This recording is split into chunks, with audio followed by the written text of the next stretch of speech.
નમસ્કાર. જીપીએસસી એક સમયે એવું કહેવાય કે ગુજરાતનું નાક ગણાતી હતી અને એની જે ઉદાહરણો હતા એ બધા જ સિસ્ટમને આપતા હતા કે જીપીએસસી જે પ્રમાણે પરીક્ષા લે છે એ પ્રમાણે પરીક્ષા લેવી જોઈએ, જેટલી ઝડપી પરીક્ષા લે છે, જેટલી ઝડપી પરિણામો આપે છે એ બધાએ શીખવું જોઈએ. પણ જીપીએસસીમાં છેલ્લા કેટલાય સમયથી ધાંધિયા જોવા મળે છે. આની પહેલા પણ અમે અનેક વાર વિદ્યાર્થીઓ સાથે વાત કરી છે, ઉમેદવાર સાથે વાત કરી છે, એમની પ્રોબ્લેમ્સ જાણવાની કોશિશ કરી છે. ફરીથી એકવાર ઉમેદવારો સાથે વાત કરવી છે. એનું કારણ શું? તો આજ સવારથી એક્સ એટલે કે ટ્વિટર જે છે એના ઉપર જીપીએસસી એસ્પિરન્ટને જસ્ટિસ એવું એક હેશટેગ છે, ટ્રેન્ડ થઈ રહ્યું છે. તો ઉમેદવારો આપણી સાથે જોડાયેલા છે, એમની સાથે સીધી વાત કરવી છે. પહેલા અમિરાજભાઈથી સ્ટાર્ટ કરવું છે. અમિરાજભાઈ, આ વખતે શું ધાંધિયા થયા છે અને જીપીએસસી ના સ્ટુડન્ટને શેનું જસ્ટિસ જોઈએ છે? હેલો. તો મેમ, જી. આપણે જે આ વખતે જે ક્લાસ 1-2 ની જે એક્ઝામ લેવાય છે જીપીએસસી દ્વારા, એ એડવર્ટાઇઝમેન્ટ નંબર 30 નંબરની ભરતી છે. એની હમ. અંદર મેઇન પ્રોબ્લેમ થયો છે, જે મેન્સની જે પેપર લેવાય છે એની અંદર ચેકિંગની અંદર છબરડા થયા છે અને એ છબરડા બહુ મોટા પાયા ઉપર થયા છે. અમે લોકોએ પહેલી વાર જે આપણે ત્યાં સંપર્ક કર્યો હતો ને જે આપણે પહેલો વિડીયો બનાવ્યો હતો એમાં આપણે બધા પ્રૂફ પણ આપ્યા જ છે. યસ. એની અંદર આપણે જોયું કે 6 પેપર હોય છે અમારા. એમાં લેંગ્વેજમાં ગુજરાતી, ઇંગ્લિશ, નિબંધ, જીએસ ના 1, 2, 3 એમ 6 ટોટલ કુલ 6 પેપર થાય છે. અને એની અંદર જોવા મળે છે કે એક મેઇન વસ્તુ જોવા મળે છે કે common marking pattern. Common marking પેટર્નમાં તકલીફ એવી થાય છે મેમ, આ એક 900 માર્ક્સની એક્ઝામ છે. 6 પેપર છે, 150 માર્ક્સના દરેક પેપર હોય છે. આમાં દરેક ઉમેદવાર પોતપોતાનું બેસ્ટ આન્સર લખીને એ પોતાની કોમ્પિટિટિવનેસ બતાવવા માટે પ્રયાસ કરે છે. પણ બને છે એવું કે જ્યારે ચેકર પેપર ચેક કરવા બેસે છે ત્યારે એ બધાને લગભગ સમાન માર્ક્સ આપી દે છે. લગભગ એટલે કે ઓલમોસ્ટ સમાન, એમ જરા પણ ડિફરન્સ નહીં. એની અંદર એ લોકો એવું ચેક નથી કરતા કે આન્સરમાં ક્વોલિટી છે નથી, સાચો લખ્યો, ખોટો લખ્યો, ખરાબ લખ્યો, અધૂરો લખ્યો કે આખો લખ્યો, એનો કોઈ જ ફરક નથી પડતો. જો એને નક્કી કર્યા છે કે આપણે 10 માર્ક્સના ક્વેશ્ચનમાં બધાને 2.5 માર્ક્સ આપીશું, તો એને લાગઠ બધાને 2.5 માર્ક્સ આપી દીધા છે. એનાથી એ વધારે ચેન્જ કરતા જ નથી, 2.5. અને પછી આપણે ગુજરાતીનું પેપર છે ને, એમાં એક નિબંધનો ક્વેશ્ચન છે, 20 માર્ક્સનો નિબંધ હોય છે ગુજરાતીના પેપરમાં. એ પહેલો જ ક્વેશ્ચન છે. તો એમાં અમે લોકોએ જોયું કે શરૂઆતમાં તમને એમ થયું કે અમે નિબંધ સારો લખ્યો છે તો અમને કેમ આટલા ઓછા માર્ક્સ, બધા અમને લોકોને 20 માંથી 6 કે 8 માર્ક્સ મળ્યા. પછી અત્યારે તો કેવું, અમારી પિટિશન કોર્ટની અંદર ચાલે છે, તો ત્યાં આગળ પછી આપણે અરજી કરી હતી તો આપણને થોડી ઇન્ફોર્મેશન પણ મળી. એકચ્યુઅલી કેવું થયું મેમ કે 5706 છોકરાઓએ ટોટલ મેન્સની એક્ઝામ આપી. હવે અચ્છા. વિચારવા જેવી વસ્તુ એ છે કે બધા છોકરાઓ નિબંધમાં પોતપોતાની અભિવ્યક્તિ અલગ અલગ રીતે કરવાના છે. કોઈ બહુ સારી કરશે, કોઈ એવરેજ કરશે, કોઈ ખરાબ કરશે, બધાનું અલગ અલગ જ એટલે કંઈક બધા સેમ અભિવ્યક્તિ ટુ હોવાની. સેમ બધાના વિચારો તો નહીં જ હોય. હા, તો બન્યું એવું કે જે 5706 છોકરાઓની અંદરથી જ્યારે ઇવેલ્યુએશન થાય છે તો એમાંથી 4800 છોકરાઓને સેમ માર્ક્સ. તો આ કેવું છે કે આ બહુ સસ્પિશિયસ વસ્તુ છે. અને બહુ ગણ્યા ગાંઠ્યા લોકોને અમુક એક્સ્ટ્રા ઓર્ડિનરી માર્ક્સ મળ્યા છે. અને એમના લીધે શું થાય કે જેમને એક્સ્ટ્રા ઓર્ડિનરી માર્ક્સ મળી જાય એમને પછી સિલેક્શન સુધી પહોંચી જવાય. આવું ને આવી વસ્તુ આપણે ઇંગ્લિશના પેપરમાં બી થાય. અમે જોઈએ ને તો ઇંગ્લિશના પેપરમાં ટ્રાન્સલેશન પછી પ્રેસી રાઇટિંગ, આ બે ખાસ ક્વેશ્ચન છે. મોટાભાગના લોકોને એમ લાગતું હોય છે કે અમે લોકો ઇંગ્લિશ મીડિયમમાં થ્રુ આઉટ ભણ્યા છીએ તો અમને લોકોને એની અંદર એ જ મળે અને અમે લોકોનું રાઇટિંગ સારું હોય તો એના લીધે અમને લોકોને સારા માર્ક્સ મળ્યા છે. પણ એ કેવું કે જ્યારે આપણને માર્ક્સ સારા મળી જાય ત્યારે આપણને એવું ફીલ થાય છે. અમારી પાસે એવા કેટલાય અમારા મિત્રો છે કે જે નાનપણથી ઇંગ્લિશ મીડિયમમાં જ ભણેલા છે. એ લોકો બી યુપીએસસીની ક્લાસ 1, યુપીએસસી ને જીપીએસસીની ક્લાસ 1-2 ની મેન્સ ઇન્ટરવ્યુ આપેલા જ છે. દર વખતે એમને 85-90 માર્ક્સ આવે છે. આ વખતે એ લોકોને 62, 62, 64 માર્ક્સ જ આવ્યા છે. એનું રીઝન જોવા મળે છે કે એની અંદર બે ક્વેશ્ચન એવા છે કે જે ટ્રાન્સલેશનનો ક્વેશ્ચન છે છેલ્લો અને એક પ્રેસી રાઇટિંગ. બધા છોકરાઓને ટ્રાન્સલેશન કેવું બી કર્યું હોય ઇરિસ્પેક્ટિવ ઓફ ધેર ક્વોલિટી એમને 1.5 માર્ક્સ આપી દીધા. મોટા યસ, એ ભાગના 1.5 આપણે માર્ક્સ આપી જોયું છે. દીધા. આપણે પુરાવા તમે જ્યારે લઈને આવ્યા હતા ત્યારે આપણે જોયું હતું હા કે નંબર જે હતા એ બધા લાઈન ટુ હા લાઈન સેમ જ હતા, કે જેને 8 આપ્યા છે તો સેમ બધાને હતા. 8, 8, 8 છે, યસ 2.5 છે તો 2.55 છે બધાને. Yes ma'am. અચ્છા, પણ પણ વસ્તુ મેમ કેવી થાય છે બારે. કે હમ. હા, વસ્તુ જી, એ છે આપ કે બોલો. જે અનકોમન માર્ક્સ, મોટા ભાગના ને કોમન માર્ક્સ છે, પણ અનકોમન માર્ક્સ એવી વસ્તુ છે કે જે સિલેક્શન સુધી આપણને પહોંચાડે છે એની અંદર બધા લોકોને 1.5 માર્ક્સ છે તો અમુક લોકોને એની અંદર 15 માંથી 14 માર્ક્સ છે. બધાને 1.5 છે તો અમુક લોકોને 14 છે. આપણે એમ નથી કહેતા કે 14 એમની છે. ક્વોલિટી ખરાબ છે. એમને 15 માંથી 14 માર્ક્સ આપ્યા, ગુડ. પણ જે લોકોને બી બીજા છોકરાઓને બી 15 માંથી 14 મળતા હોય તો આપી શકાય ને, એમને કેમ દોઢ આપવામાં આવે છે? પછી નિબંધની અંદર ખુદ મારી સાથે એમ થયું છે, મેં મારી કોપી બી આપેલી છે. 50 માર્ક્સનો નિબંધ હોય છે, એની અંદર બધાને ભરી ભરીને માર્ક્સ છેલ્લા નિબંધમાં આપ્યા છે. પહેલા 2 નિબંધમાં કોઈને માર્ક્સ ના આપ્યા. પહેલા નિબંધમાં આપણે જોઈએ તો 10.5 એવરેજ બધાને આપ્યા છે, બીજામાં 12.5 આપ્યા છે, ત્રીજામાં બધાને 25 થી 30 માર્ક્સ આપે છે. મારી સાથે ખુદની સાથે એવું થયું છે કે મને છેલ્લા નિબંધમાં માત્ર ને માત્ર 6 માર્ક્સ આપ્યા, 50 માંથી માત્ર 6 માર્ક્સ.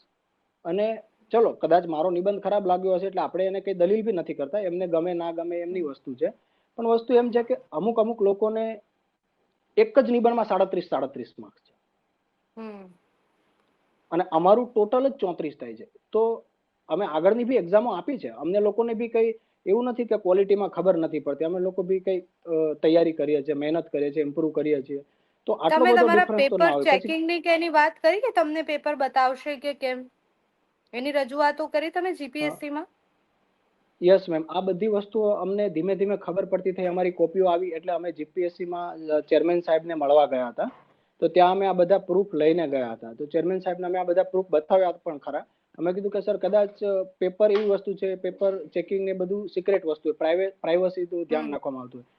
તો કદાચ કોઈનું સરનું કદાચ ધ્યાન બહાર રહી ગયું હોય તો આપણે ધ્યાન દોરીએ તો એમને ધ્યાનમાં આવે અને એની અંદર કંઈક સુધારા કરે.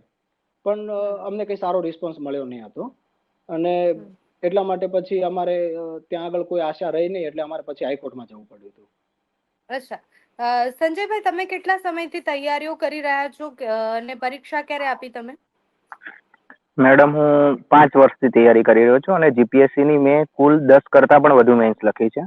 અને એવું છે કે જે પણ આ મેથડ છે આની અંદર અમે કોઈ સિસ્ટમ, જે જીપીએસસી ના ચેરમેન છે કે જે સિલેક્ટેડ લોકો થયા છે 183 જણ, એના અગેન્સ્ટ નથી કે 183 એ લોકો કેમ થયા, અમે થવા જોઈએ. અમારો કોઈ આ ટાઈપનો ઈરાદો નથી કે મને જ પાસ કરી દો. હું ખુદ એવો છું કે જેને ઇન્ટરવ્યુ પણ નથી આપ્યું. નહીતર મને અપેક્ષા હોય કે મારે ઇન્ટરવ્યુ આવ્યું છે અને 2 માર્ક્સ થી રહી ગયો છું તો હું ચલો 2 માર્ક્સ સુધરી જશે અને હું પાસ થઈ જઈશ, એવું નથી. પણ જો સિસ્ટમમાં ખામી હોય તો તમારે સિસ્ટમ ચેન્જ કરવી પડે. અને સિસ્ટમ એમાં સ્પર્ધાત્મક પરીક્ષા તો એવું જ છે ને કે બધા સ્પર્ધા કરશે અને એમાંથી જે બેસ્ટ હશે સિલેક્ટ થશે. અમે જયારે ચેરમેન સર જોડે ગયા તો એમણે એવું કીધું કે આવું તો દર વર્ષે જયારે રિઝલ્ટ આવે છે ત્યારે 4-5 જણ આવે છે અને એ લોકો 2-4 માર્ક્સ થી રહી જાય છે એટલા માટે આવે છે અને એમની વાંધો હોય તો એ લોકો હાઈકોર્ટ જઈ શકે છે. જયારે આવું કીધું ત્યારે અમે જયારે ગયા ત્યારે એ સમય, હવે અમે તો હાઈકોર્ટમાં પિટિશન દાખલ કરી ત્યારે એ લોકો બધા એમ કહેતા હતા કે હાઈકોર્ટ આ જે રિવોલ્યુશનની મેથડ છે એની અંદર આ કોર્ટ ઇન્ટરફિયર ના કરે જો ખામી ના દેખાય, કારણ કે એ જીપીએસસી ના ક્ષેત્રની અંદર આવે છે. પણ એક સુપ્રીમ કોર્ટનું થોડુંક છે કે જો કોઈ ખામી વધારે હોય, જો મોટા પાયે, તો કોર્ટ ઇન્ટરફિયર કરી શકે છે અને કોર્ટને લાગ્યું કે અહીં થોડું વધારે બિગ બ્લન્ડર છે એટલે કોર્ટે એની અંદર ઇન્ટરફિયર કર્યો. તો હવે બને છે એવું કે જે જીપીએસસી અમને સલાહ આપતી હતી કે તમારે કોર્ટ જવું જોઈએ અને કોર્ટ થ્રુ તમારે લાવવું જોઈએ ચુકાદો, તો હવે જયારે પણ જીપીએસસી ના વકીલને આવવાનું હોય છે તો એ ડેટ ઉપર ડેટ જ આપે છે, એ હાજર જ નથી થતા. પ્રોબ્લેમ ત્યાં થાય છે. હવે તમે એમ કહો છો કે એક વખત હાઈકોર્ટ જાઓ, અમે હાઈકોર્ટ જઈએ છીએ તો તમારે પછી વકીલ તમારા ડેટ ઉપર ડેટ માંગે છે, એમ જ કહે છે કે અમારે વધારે ટાઈમની જરૂર છે, હજુ વધારે ટાઈમની જરૂર છે, હજુ વધારે ટાઈમની જરૂર છે. તો અમે તો અને ઉપરથી કેવું થઈ રહ્યું છે મેડમ કે કોઈ એની અનિશ્ચિતતા જીપીએસસી માં આવી ગઈ છે. અત્યારનો સમય એવો છે કે તમે આમ જુઓ ને તો જીપીએસસી નું પ્રિલિમનું પેપરનું ને પેપરની અંદર એવું છે કે એક સબ્જેક્ટ એવો છે 50 ગુણનો આવે છે, તો 50 માંથી તમને 50 એક વેબસાઇટ માંથી ક્વેશ્ચન મળી જાય, એક જ વેબસાઇટ માંથી તમને ક્વેશ્ચન મળી જાય. જે પણ ક્વેશ્ચન છે એક જ વેબસાઇટ માંથી, બેઠા કોપી પેસ્ટ, કોઈ પણ ઓપ્શન બદલ્યા વગર આવું થવા માંડ્યું છે. હવે જીપીએસસી એક પ્રાઇવેટ સંસ્થા, પ્રાઇવેટ કોઈ પબ્લિકેશન છે એની અંદર કોપી પેસ્ટ મારી રહી છે. હવે મેઇન્સ જેના માર્ક્સ કાઉન્ટ થવાના છે એની અંદર તમે કોઈ ખાનગી પબ્લિકેશનની બેઠા કોપી પેસ્ટ ક્વેશ્ચન મૂકો છો તો તમે શું કરી રહ્યા છો? તમારી પાસે પેપર કાઢવા માટે પણ તમારી પાસે કંઈ નથી, તમે પેપર ચેક કરવા માટે પણ નથી, તો તમારે એક્ઝામ લેવાની જરૂર શું છે? તમે એક્ઝામ જ ના લો ને, તમારા જોડે જો કેપેસિટી જ ના હોય, તમારા પાસે તંત્ર જ ના હોય તો તમારે એક્ઝામ લેવાની જરૂર જ નથી. અને તમે કહી દો, સ્વેચ્છાએ રાજીનામું આપી દો કે મારી કેપેસિટી નથી, હું આ એક્ઝામ હેન્ડલ કરી શકું એમ નથી, તો કોઈ બીજો વ્યક્તિ આવીને આ કાર્ય કરી શકે છે. પણ તમે આવી રીતે વિદ્યાર્થીઓ સાથે કેવી રીતે તમે અન્યાય કરી શકો? એમનું જીવન એમને ખબર નથી. હવે આ જે એક્ઝામ હતી 30 નંબરની એ 2021 માં આવી હતી અને યસ 23ના એન્ડમાં રિઝલ્ટ આવ્યું. 3 વર્ષ સુધી માણસો સ્ટ્રગલ કરે અને છતાં એને જો રિઝલ્ટમાં પછી એન્ડમાં જયારે પેપર એના જોવે છે ત્યારે એમ લાગે છે યાર 9મી અનુસૂચિમાં 10મી અનુસૂચિમાં 9મી અનુસૂચિ લખવા વાળો માણસ છે લખો તો એ એને પણ બી માર્ક્સ મળે છે. એને માર્ક્સ લઈ જાય છે. ચલો ભાઈ, બીજું કે જીપીએસસીમાં ભાઈ ચાલો કે અમિરાજભાઈએ કીધું એમ કે ભાઈ 6 માર્ક્સ આપ્યા છે કોઈ પણ વ્યક્તિ લખે. હવે તમને ખબર છે 1 થી 20 માર્ક્સમાં તમે 0.25 થી આમ રેન્જ ગણીએ 0.25 50 75 આવી રીતે ગણવા જઈએ તો 80 ટાઈપના માર્ક્સ પોસિબલ છે. 80 ટાઈપના 80 આટલા ટાઈપના માર્ક્સ પોસિબલ છે. એમને ખાલી 3 ટાઈપના માર્ક્સ આપ્યા છે, 2 ની 4, 6 અને 8, 4, 6 ને 8. એ સિવાય કોઈ પણ સ્ટુડન્ટને માર્ક્સ નથી મળ્યા. તો શું તમારી જોડે કોઈ અને એમાં બીજું વસ્તુ એવું છે કે એ જે એસે આવે છે એ એસે ની અંદર એક એસે નથી હોતો, 3 એસે હોય છે. એમાંથી તમારે કોઈ એક લખવાનું હોય છે, કોઈ એક એસે. તો હવે કોઈ વ્યક્તિએ બીજો એસે લખ્યો છે, કોઈ વ્યક્તિએ પહેલો લખ્યો છે, કોઈ વ્યક્તિએ ત્રીજો લખ્યો છે, છતાં સેમ માર્ક્સ. આવું તો કેવી રીતે પોસિબલ બને કે તમે ભાઈ કોઈ વ્યક્તિ અલગ એસે લખી રહ્યો છે તો એને અલગ કન્ટેન્ટ લખ્યું છે ને, અલગ ટાઈપનું કંઈક તો લખ્યું છે વેરાયટી.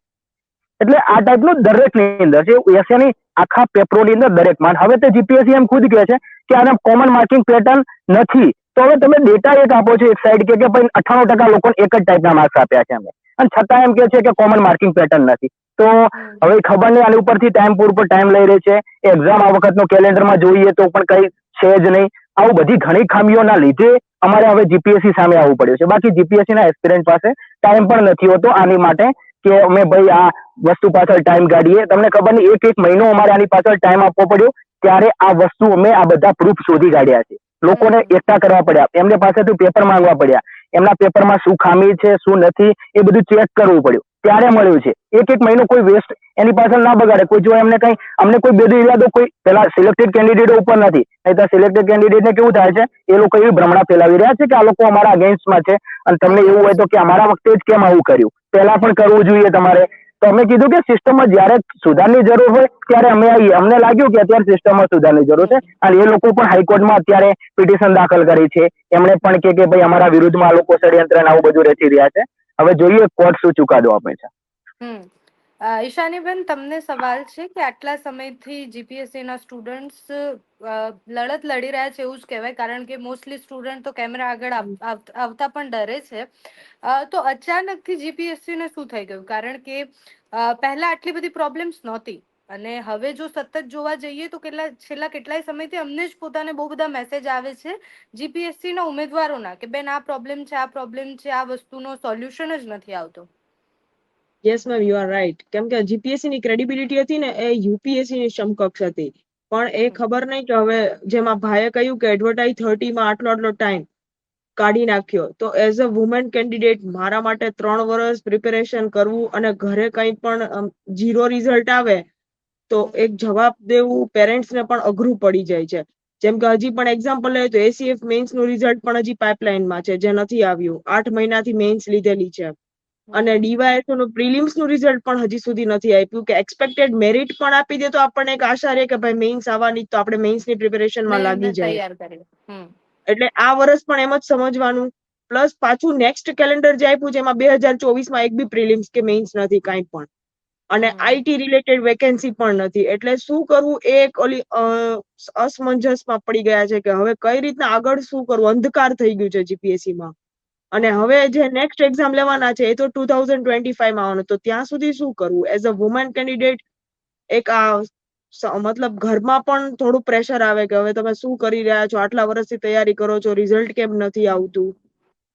અને એડવર્ટાઇઝ 30માં જે આ પ્રોબ્લેમ આવ્યા છે એ મારે બી મે બી ફેસ કર્યા છે. કેમ કે મારે ઇંગ્લિશમાં દર વખતે 87 માર્ક્સ 84 માર્ક્સ હતા. આ વખતે મારે 72 માર્ક્સ. અને ભાઈએ જેમ કહ્યું કે કોમન માર્કિંગ પેટર્ન છે, તો એ તો સાચું છે. કેમ કે મારે ખુદને બી એસેમાં 6 માર્ક્સ જ આપ્યા છે. બરાબર. એટલે પ્રોબ્લેમ્સ કંઈક તો તો આ છેલ્લા કેટલાય સમયથી છે, પણ એના સોલ્યુશન તરફ ક્યાંય જ નથી જઈ રહ્યું જીપીએસસી. છેલ્લો સવાલ છે અમિરાજભાઈ, આપને પૂછવો છે કે જીપીએસસી ના સ્ટુડન્ટ માત્ર ટ્વિટર પર કેમ લડવા માંગે છે, અને એ પણ ખોટા એકાઉન્ટો બનાવીને મોસ્ટ ઓફ ટાઈમ? મેડમ, હું જવાબ આપી દઉં એનો અમિરાજભાઈના બદલે. અમે એવું નથી કે અમે શરૂઆત જો પહેલા તો તમે કીધું હતું, જમાવટ ન્યૂઝે કીધું હતું કે બધા માસ્ક પહેરીને આવે છે, તો વિધાઉટ માસ્ક પણ અમારી જસ્ટિસ ગ્રુપ આવ્યું અને નિયર ફ્યુચરમાં પણ અમે એ લોકો છે કેટલા આંગળીના રસ્તા ઉપર વેઢે પણ ગણાય આવીશું. એટલા. અમિરાજભાઈ જવાબ આપી દો તમે. ઓકે, અમિરાજભાઈ નો અવાજ નથી આવતો ને સંજયભાઈ નથી. ઈશાનીબેન તમે કહી દો કે યુપીએસસી ના કે જીપીએસસી ના સ્ટુડન્ટ, અત્યારે તો આપણે જીપીએસસી ના સ્ટુડન્ટ્સને જ હું મળી છું મોસ્ટલી, તો એ બધા જ ટ્વિટર પર લડી લેવાના મૂડમાં હોય છે. ટ્વિટર પર એ લોકો વિરોધ કરે છે પણ સામે આવીને નથી કરી શકતા. કઈ વાતનો ડર છે એ લોકોને?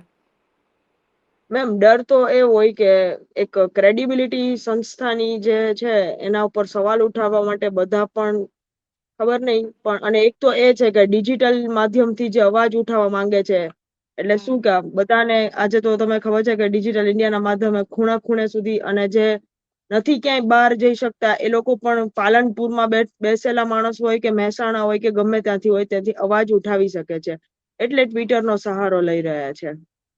ઓકે, અને તમારી છેલ્લી મારો સવાલ એ છે છેલ્લો કે માંગણીઓ શું છે, તમને શું જોઈએ છે જીપીએસસી ના ઉમેદવારોને? એમ એ જોઈએ છે કે એક સ્ટાન્ડર્ડ ઓપરેટિંગ પ્રોસિજર ડિક્લેર કરે કે કેવી રીતના આન્સર્સમાં શું એક ટ્રાન્સપેરન્સી મેન્ટેન કરે, પ્લસ એક જે આ જે રીચેકિંગ નું બધાએ કીધું છે પિટિશનમાં, એ રીચેકિંગ થઈ શકે તો વધુ સારું. અને ટાઈમ બાઉન્ડ મેનર આપી દે કે ભાઈ રિઝલ્ટ અમે આ ટાઈમમાં ડિક્લેર કરશું. મીન્સ આ જે કેલેન્ડર તો ડિક્લેર કરે છે નો ડાઉટ, પણ કેલેન્ડર પ્રમાણે મેઇન્સ ને એક્ઝામ ને લેતા નથી. તકલીફ ત્યાં છે.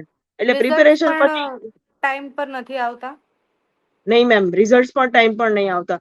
એક્સપેક્ટેડ ડેટ આપી હોય કે જાન્યુઆરી સુધીમાં રિઝલ્ટ આવી જશે, તો જાન્યુઆરીના બદલે અત્યારે માર્ચ આવી ગયું, પણ હજી પણ ખબર નહીં, કાંઈ નહીં. એટલે એક એ ટાઈમ બાઉન્ડ મેનરમાં, કેમ કે મારા જેવા તો ઘણા ગર્લ્સ કેન્ડિડેટ હશે, અને હર વખતે બરાબર. બધાને અનુકૂળતા પણ ન હોય, સમયની, સમાજની, ઘણા બીજા પ્રેશર્સ પણ હોય, તો એને ડીલ કરવા માટે એક ટાઈમ બાઉન્ડ મેનરમાં એક્ઝામ્સ ને લઈ લે ને તો એ વધુ સારું. ખાલી ઓકે કેલેન્ડર ઓકે. ડિક્લેર કરવાથી કઈ નહીં થતું, એટલે કેલેન્ડર પર ઇમ્પ્લિમેન્ટેશન કરવું વધારે જરૂરી છે. સો ઓકે મારી ઓકે જીપીએસસી ને ઈશાનીબેન. આટલી એક રિક્વેસ્ટ છે કે આવી રીતના ટાઈમ બાઉન્ડ મેનરમાં લે તો વધુ સારું, અને ટ્રાન્સપેરન્સી મેન્ટેન કરે, એની ક્રેડિબિલિટી પાછી જે યુપીએસસી ની સમકક્ષ હતી એ પાછી લઈ આવે. Thank you ma'am. Okay, thank you. આ જેટલા પણ ઉમેદવારોને સાંભળ્યા, તો સાંભળીને કશું જ નવું ન લાગ્યું, કારણ કે પ્રોબ્લેમ્સ ત્યાંની ત્યાં જ છે. થોડા સમય પહેલા એ અમારા સ્ટુડિયોમાં આવ્યા હતા, ત્યારે પણ તમે આમાંથી એક બે ચહેરા જોયા જ હશે. કાગળો સાથે આવ્યા હતા, પેપરની જે માર્કશીટને જે કહે છે ને કે આ રીતના માર્કિંગ આપ્યા છે, એ બધા જ પુરાવા સાથે આવ્યા હતા. અને એ સમયે પણ એક જ સવાલ હતો, જે બેન આવ્યા હતા એ તો રડવા લાગ્યા હતા કે હું આટલા સમયથી તૈયારીઓ કરી રહી છું, અને છતાં પણ મારા ફેમિલી વાળા મને અત્યારે સપોર્ટ કરે છે, પણ આગળ જતા કેટલો સપોર્ટ કરી શકશે એ ખબર નથી. એટલે કોઈ સંસ્થા જે પરીક્ષા લે છે, પરીક્ષા લીધા પછી એની આસપાસ જેટલા પણ ઉમેદવારો છે, જેને જેને પરીક્ષા આપી છે, બધાને આશા બંધાઈ જાય છે કે કંઈક બનશે, કંઈક કરશે. તો જ્યારે કોઈ સંસ્થા જીપીએસસી લેવલની હોય અને એની ક્રેડિબિલિટી પર કોઈ સવાલ જે તે સમયે ન થયો હોય, અને અચાનકથી જ્યારે સંસ્થા સાવ લહાડ્યું થઈ જાય એવું કહીએ તો પણ ચાલે, અને એવી પરિસ્થિતિમાં જ્યારે ઉમેદવારો પાસે કોઈ જ પ્રશ્ન, મતલબ કોઈ જ જવાબ ના હોય કે શું કરશે એના ભવિષ્ય સાથે, તો રીતસરનું રમવામાં જ આવે છે. કારણ કે ઉમેદવારો તો કેમેરા આગળ આવતા પણ ડરે છે. અમે જ્યારે સવારથી આ ન્યૂઝ જોઈ રહ્યા છીએ તો ઉમેદવારો નથી રેડી હોતા, કારણ કે એમને ડર હોય છે કે ઇન્ટરવ્યુમાં અમને માર્ક્સ ઓછા આપશે, કે બીજા 50 જાતના ડર હોય છે.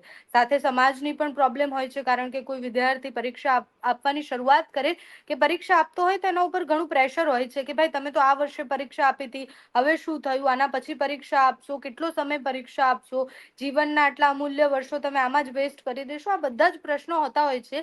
પણ એક સંસ્થાની ભૂલના કારણે જ્યારે ઉમેદવારોને ભોગવવાનું આવે તો એ પ્રશ્ન છે, અને સંસ્થા એનો જવાબ દેવો પડે.